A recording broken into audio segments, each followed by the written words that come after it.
It is the day of New Year's Eve. Tomorrow is 2025, a year that should be very interesting, if nothing else. And I have a few topics I wanted to touch upon, and I won't have room at American Thinker to write about them, so they'll be part of my end of 2024 podcast. Without further ado, let me begin. I am embarking on a crusade for 2025, and I call it Reclaim the Rainbow. If you follow American Thinker, you know I've already written a post about this. It actually has very deep roots, and if you're looking at the video, what you see is a tie-dyed rainbow circular pattern, very 60s. Because that's when I fell in love with the rainbow. It's, first of all, it is visceral that we love the rainbow because it is something that is part of nature. It is one of the great beauties that nature has for us. Obviously, if you're religious, it is an integral part of the story in Genesis of Noah and the ark and God's promise that he will never again destroy humankind by flooding the world, which I actually got wrong in my article. I said he'd never again destroy humankind, but reader reminded me that it's by flooding the world. And the hippies liked rainbows. Peter Max, the artist, there were rainbows. And the DeYoung Museum in San Francisco put together a rainbow exhibition. Someone tracked down rainbow imagery going back to Egyptian art because rainbows have always shown up in art. They're beautiful. They're viscerally satisfying. They're artist's material, and they've had symbolism in all sorts of religious faiths. So this was, it seemed to me as a little girl, I was 9 or 10, as if the whole museum had been turned into a giant rainbow, but I suspect it was 3 or 4 exhibition rooms. Every wall, they had Egyptian stuff, 18th century paintings, 19th century paintings, modern stuff, Peter Max, cloth, macrame, sculptures. It was overwhelming. It was wonderful. It was the people's rainbow. And then in 1974, Harvey Milk, who went on to become a very famous first gay elected politician in America, but who was then a local guy. Maybe he was a neighborhood character or whatever. He was also someone who was sexually attracted to teenage boys, which isn't as bad as being sexually attracted to prepubescent children, but it's pretty lousy and sleazy. He asked someone named Gilbert Baker to create a flag, a symbol, not even then a flag, but a symbol for gay people. Gilbert Baker was a hard leftist. He was former military. He was out of the military. He was a marijuana activist, and I happen to be one with Elton John in thinking that legalizing marijuana is a disastrous thing to do. It is an opiate that truly is the opiate of the people. It leaves the young Americans inert, unambitious, especially with young men. Young men should be hungry and on fire and wanting to take the world on and achieve and do great things. And thanks to marijuana and video games, they want to sit on the couch and stare at a screen and tweak their thumbs. It's a terribly pernicious thing. And it's so potent nowadays, much more potent than it was in prior decades. So he was a marijuana activist. He was also an anti-war activist. He was an early member of the Sisters of Perpetual Indulgence, which started in San Francisco, a group of men who would dress as nuns. It was a defiantly anti-Christian movement to show that the Christian church was hate-filled and that it was anti-gay. And it's true, the Judeo-Christian tradition is anti-gay. It was a reaction to the pagan world around it. It was also which was rife with homosexuality and ritual homosexuality. It was also a recognition of biological reality. God created man and woman for a very specific purpose, which was procreation. The Bible is all about procreation. Choose life, man and woman.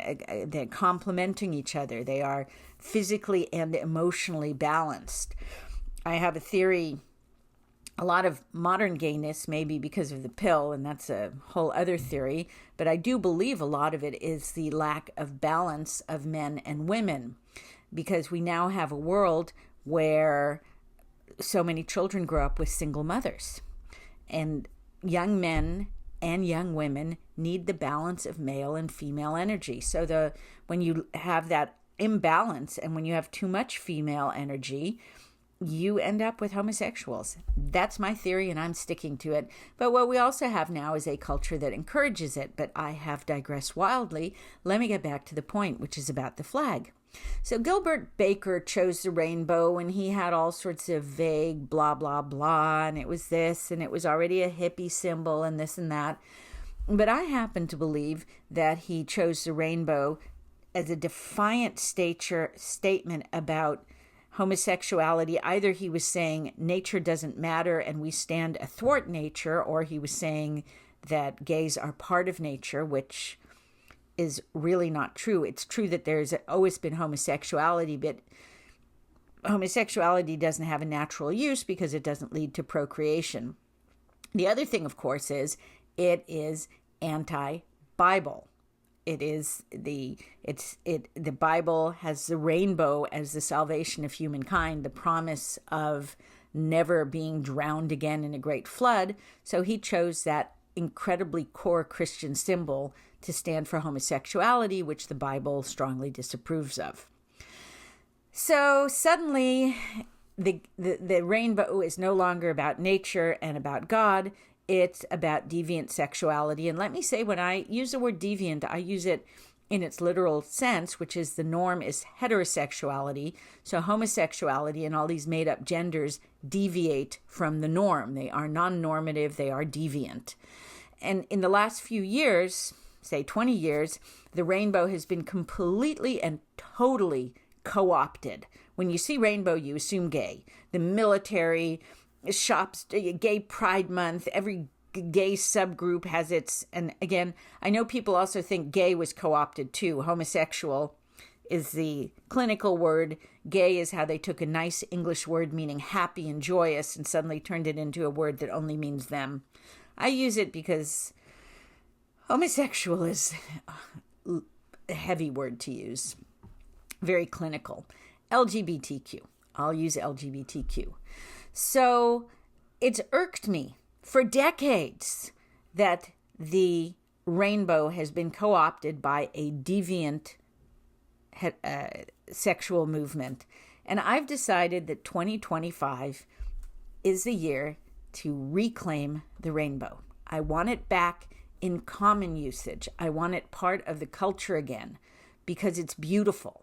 And I don't want it to be the symbol of a sexual subgroup. This doesn't mean getting strident or in your face. It means that there are 330 million Americans. And if just 10% of us start putting rainbows on things, I'm not gay, I'm not LGBTQ, I'm straight, reclaim the rainbow. Start using the rainbow. Make it ours again. Make it humankind's rainbow, not just the LGBTQ symbol. Yes, I'm very strident about it. Reclaim the rainbow. It's my thing for 2025. There is a leftist trope that says no matter what bad happens, women hardest hit, or maybe women and children hardest hit, or LGBTQ hardest hit. So war, women hardest hit. Invasion of giant locusts, women and children hardest hit. Rainfall, women and children hardest hit. Well, it turns out that this is something infecting the military as well. And there's been something, an ex-tweet going around about a seminar taught at the U.S. Naval War College, and I was sufficiently interested to follow up on it. So I'm going to back up a little bit because I had to look up the Naval War College. I hear about it all the time, but I wasn't sure if it was a private foundation or something that's part of the government. So it is part of the Pentagon. It is a U.S. funded organization that operates through the Pentagon. It was founded in 1884, and it was then founded to educate, as they say. It was founded in 1884 by Rear Admiral Stephen B. Luce. The Naval War College educates and develops today's military leaders and civilian officials through rigorous academic, strategic simulations, and practical learning experiences. From at-sea scenarios to in-depth discussions, the curriculum prepares ethically minded leaders to meet the operational and strategic challenges of today and tomorrow. Well, that kind of thing, that puts us on par or even ahead of the Chinese military. Tough-minded, rigorous academics, strategic simulations. The mission, according to the War College's website, is the mission of the U.S. Naval War College is to educate tomorrow's leaders, inform today's decision makers, and engage with allies and partners on all matters of naval power in order to preserve the peace, respond in crisis, and win decisively in war. Apparently, the people in charge of the continuing education programs have not been paying attention to that. The Naval War College recently hosted a Women, Peace, and Security seminar. And what it boiled down to is that the climate change affects women and children across the world, which is a national security issue for America. It is a diffusion of cause and effect, the likes of which should make any logician shudder. But what it simply is the Biden Pentagon driving feminist policies. Now, a lot of people, when they saw the word gender in the tweet, probably assumed it was about transgenderism. It isn't. It is about obsessive feminine focus that they're trying to bring to the military.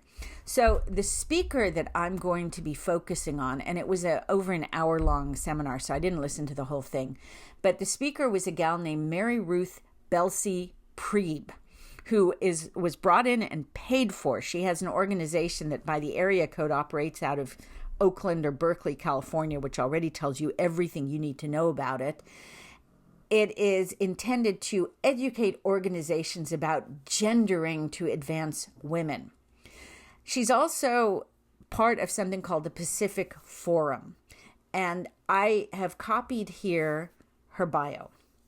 Mary Ruth Belsey-Priebe is the Director for Women, Peace, and Security, WPS, programs and a Senior Fellow at Pacific Forum International, where she researches at the intersection of gender and climate security.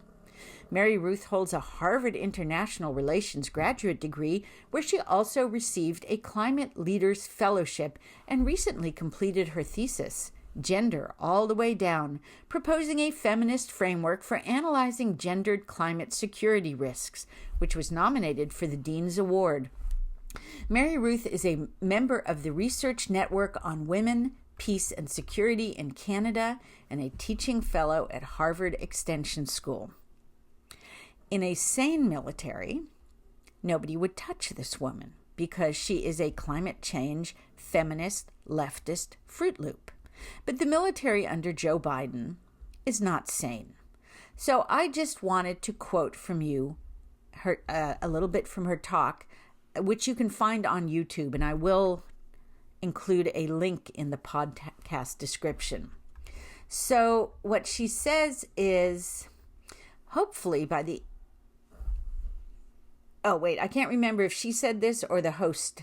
And so I'm just going to say something about the presentation. And I think it came from a faculty member, a female faculty member. And what she said is, hopefully by the end of this presentation, you are going to agree that looking at the nexus of gender, climate, and security is crucial for effective disaster response operations. This is from the military.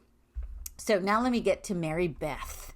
And she's talking about the 5 risks that are created by not being sufficiently aware of gender when it comes to responding to natural disasters, which it is true is a large part of what the American military has come to do.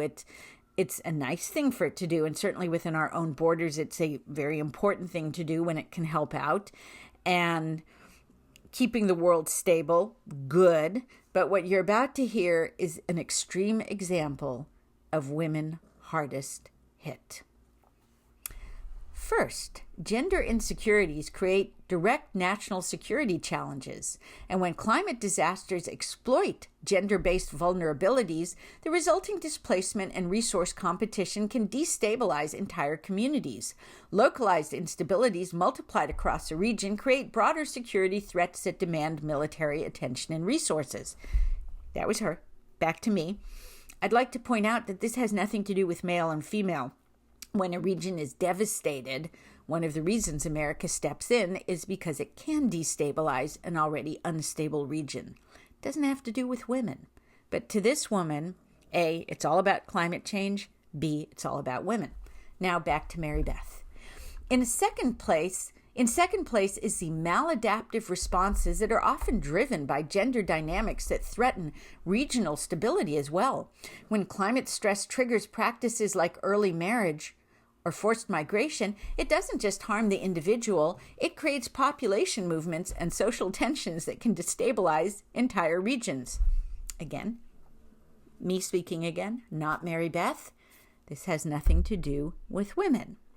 This is the nature of natural disasters in unstable regions, but she's got to drag women into it. The third is just when we start getting gobbledygook, and she actually had 5, and I finally stopped because I don't like academia at the best of time. Ever since I left Berkeley in 1983, I have been deeply hostile to academia. And it's not that I failed out of Berkeley or had a terrible experience. I actually did well enough there that somewhere in a drawer I have a Phi Beta Kappa key and magna cum laude. I would have done summa cum laude if I'd actually worked. And I'm not boasting that much. I knew I was going to do well at Berkeley my very first day when I was sitting in a lecture hall of 1,000 people.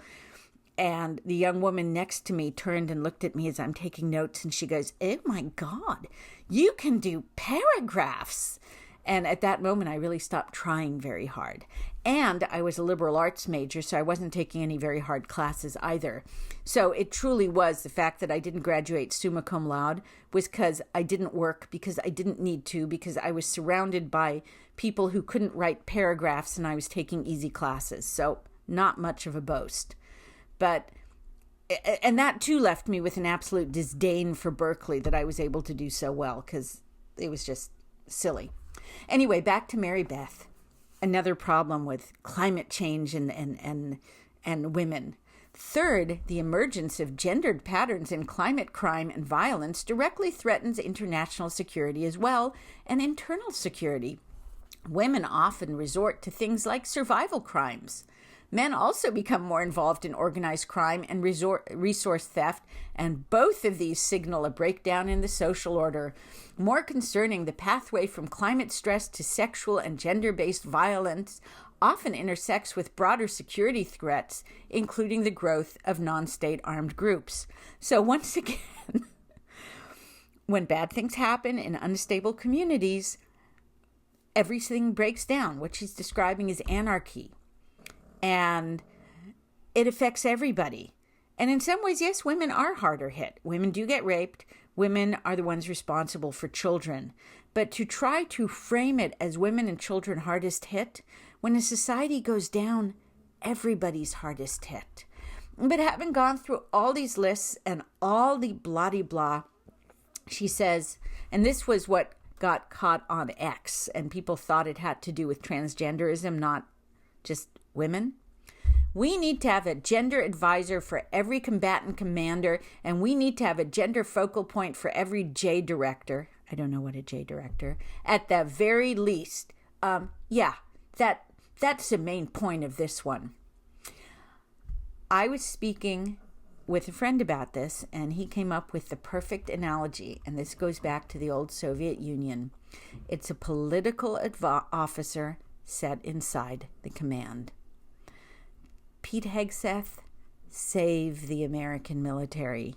The military exists to defend America. It does not exist to right gendered wrongs in Muslim countries hit by earthquakes or tornadoes or floods. It exists to protect the American homeland and the American people, men and women alike. I am about to go on a little bit of a rant about the death of Europe, and it is a free-form rant because I did not dig up a lot of citations and statistics and articles. It was triggered, there's that leftist word, triggered. What got me going was an article in The Telegraph, and the title of it is, The Telegraph is the more conservative British newspaper. Pro-Palestine group whose director is accused of Hamas links hosted in Parliament. Subtitle, Palestinian Return Center welcomed despite U.S. Treasury naming Majed al-Zir as senior member of terrorist organization in Europe.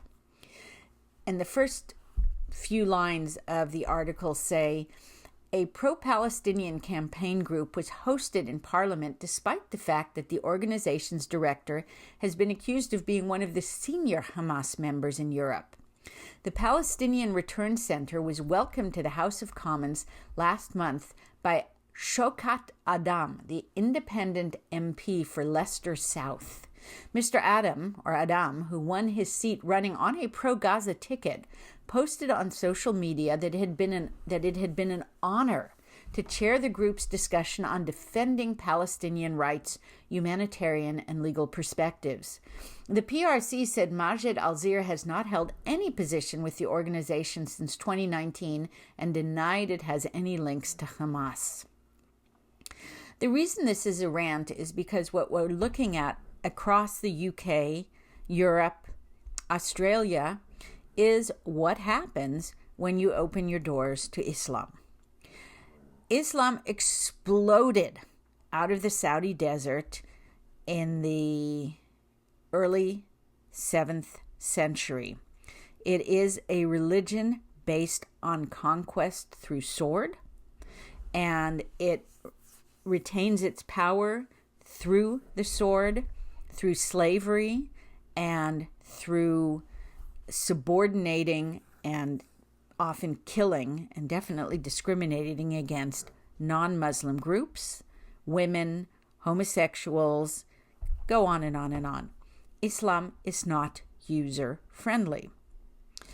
Europe has embedded in its DNA, it seems, anti-Semitism. It never goes away.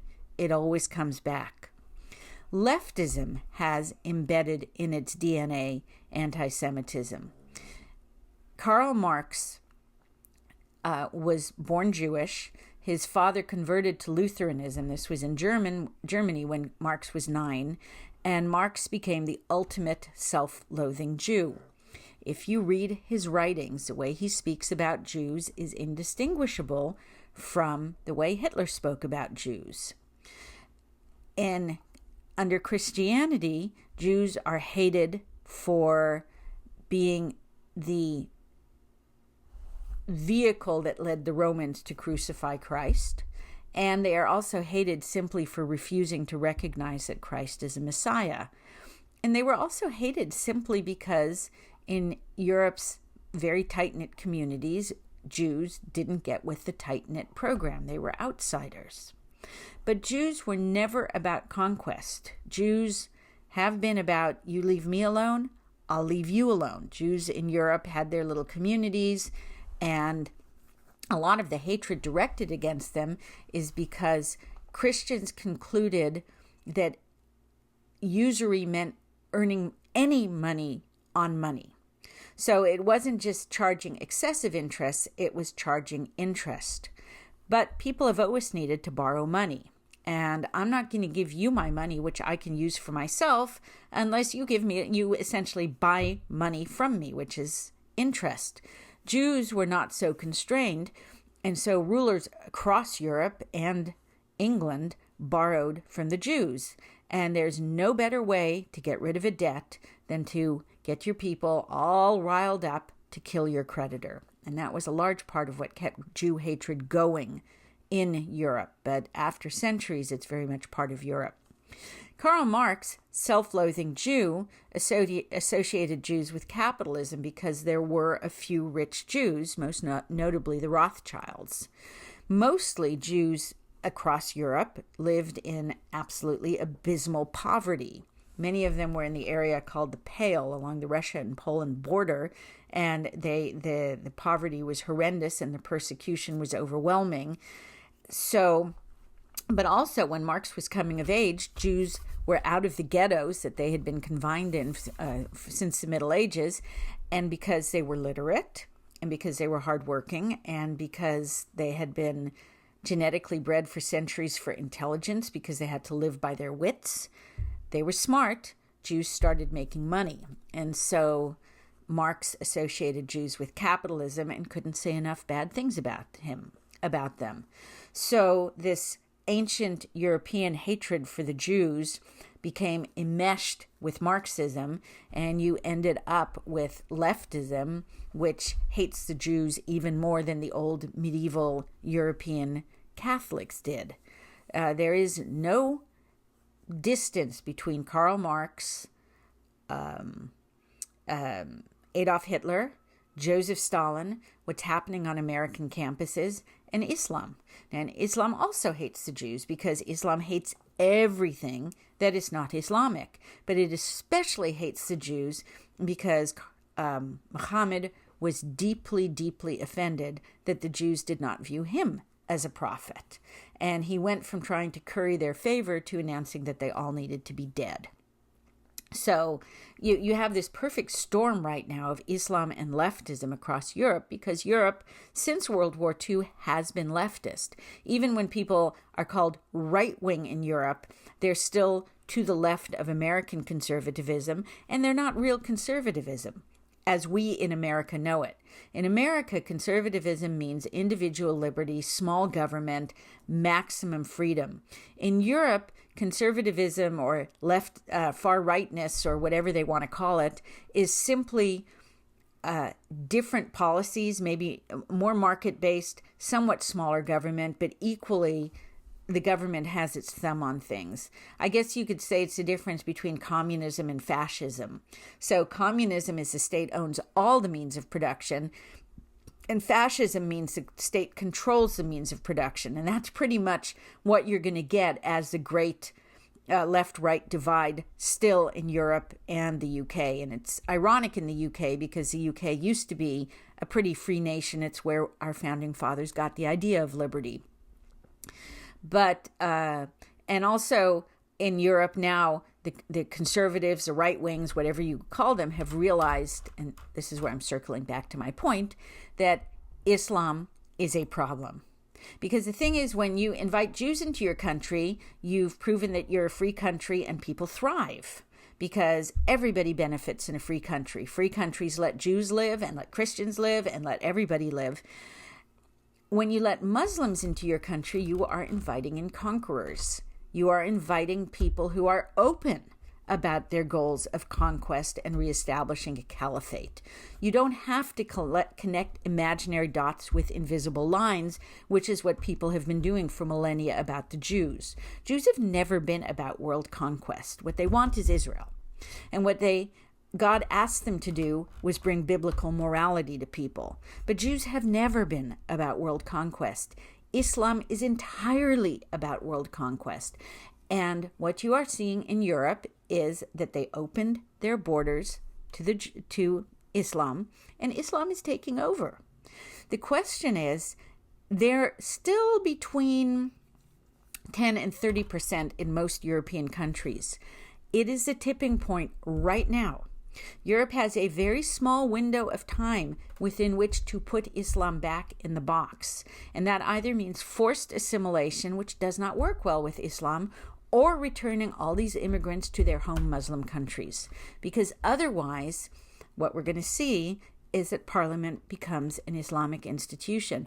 And I've written about this in the last elections, the same elections that saw Keir Starmer become the Labour Prime Minister and a strong ally of Hamas in Gaza, also saw an unprecedented number of Muslims get into Parliament. And they have allied with the Labour Party, which they consider godless and evil, but they understand that that's where their power base lies. And the left is too stupid. They think Islam is their ally. They're too stupid to realize that Islam understands that leftism is simply a vehicle. As Erdogan said in Turkey, democracy is like a train.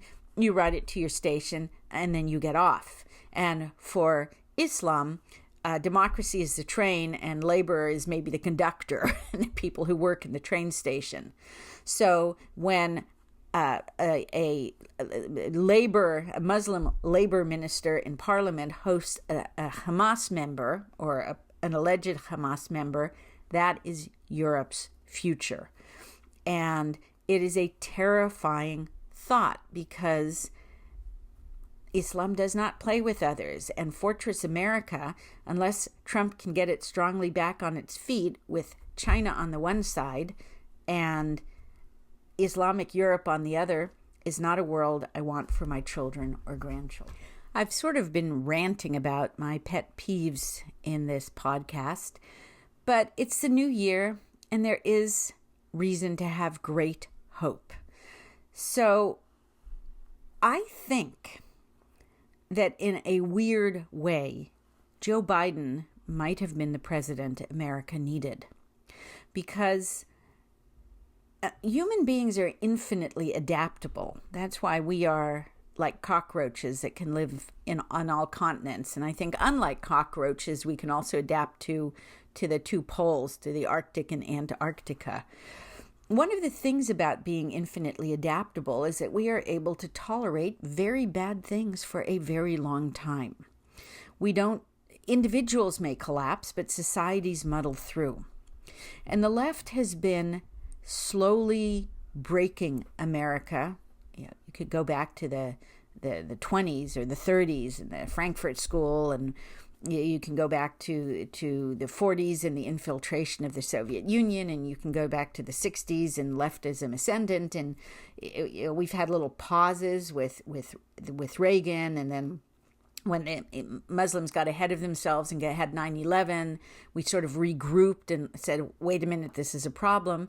But basically, conservatism is always like herding cats, because conservatives are by nature fractious and independent, whereas leftism is a monolith. I call it the Borg, and leftism never gives up, never stops, relentlessly pursues its goals.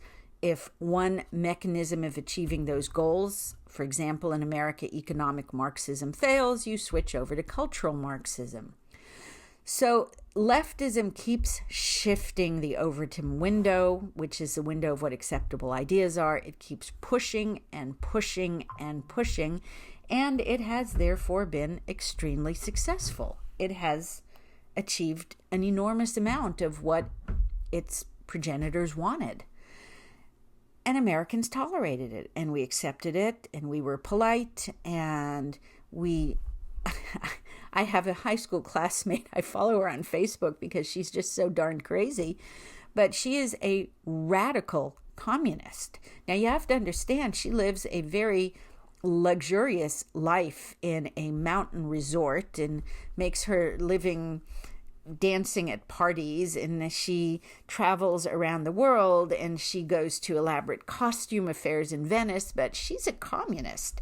And what she posts is basically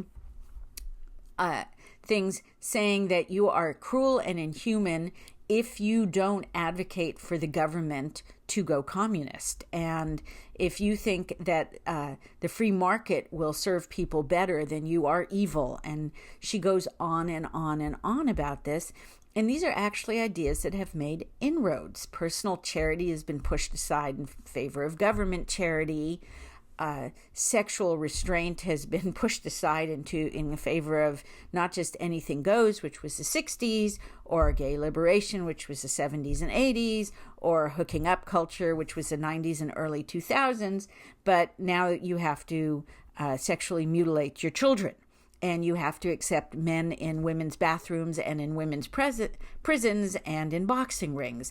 So the Overton window has moved and moved and moved.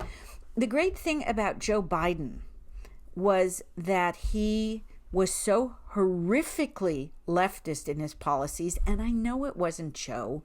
I've known since 2020 that he was demented. His cabal, his Politburo, I forget what they called the old communist group of governorship. There's a word for it, and I'm sure you're all thinking it and yelling it at your computers, and I can't remember it. But anyway, the people controlling Joe pushed so hard. They completely opened the border. They turned the military into a insane gay rights, feminist, religious hatred, except Islam madhouse. The economy is in collapse. Crime is rampant. Americans needed to see that. Americans needed to understand that it's not a matter of being nice. It's not a matter of everybody wants to come to America and should have a chance. It's not people who should be able to love whom they love. It is about the total destruction of Western culture and of America. And also, Jews needed to see that leftism is not just a charity religion, and that Islam is not just a monotheistic religion. And I said leftism is a charity religion because it is a religion, but I meant a charity-based political system. They needed to see that leftism and Islam desire the death of the world's Jews. So people needed to see that. That's why Trump got elected. That's very helpful, that Americans, to use a leftist phrase, are woke. They woke up to what Democrat rule is. They woke up maybe to what Islam is after October 7th and seeing all that. And so I have hope. And going into 2025, Trump has seemingly insurmountable things facing him. For one thing, the bill coming due on our debt. I think there's a $17 trillion bill coming due this year on the debt. There's the Ukrainian-Russian war, which ought never to have started. Someone recommended, a guy named Stephen Koppitz wrote an article some time ago, an American thinker, saying that Ukraine should just sell the disputed region, the Donbass region, to Russia. Russia would get that region it wanted. It wasn't pushing to take all of Ukraine. And Ukraine would have gotten some much-needed money that didn't come from American coffers. But no, that's not what happened. So we've had a war. Oh, my goodness. Let me grab my dog. Hang on a sec. So we had, he's an adorable dog, and he's my watchdog. So we had a big war, and we've been paying for it. And, of course, what happened in Israel was because Iran looked at America and saw weakness and thought now is the time. So what Trump is going to face is the war in Ukraine. He is going to start backing Israel in its war against Iran and Iran's proxies, Hamas, Hezbollah, the Houthis. He is facing a disastrous economic situation. He's facing a broken border. Maybe I shouldn't be optimistic about 2025 because everything that Biden seeded is coming to a head in 2025. And when I say seeded, I mean S-E-E-D-E-D, not C-E-D-E-D, because when I say words, I see them in my head. But I have faith in Trump. He is not a miracle worker. He is a man, but he is a man who thinks outside of the box. And he is a man who is willing to bully people and cajole people, and he will praise bad guys to get what he wants from them. And he will speak softly and carry a big stick, and he will speak loudly and carry a big stick. And so overall, I am optimistic going into 2025, and I wish all of you the happiest of happy New Years. And let's keep the faith, and let's not be too fractious, because the biggest enemy Trump had during his first term was the rhinos. So let's not stampede Trump with rhinos, but let's have a little faith in him and have his back going into the new year.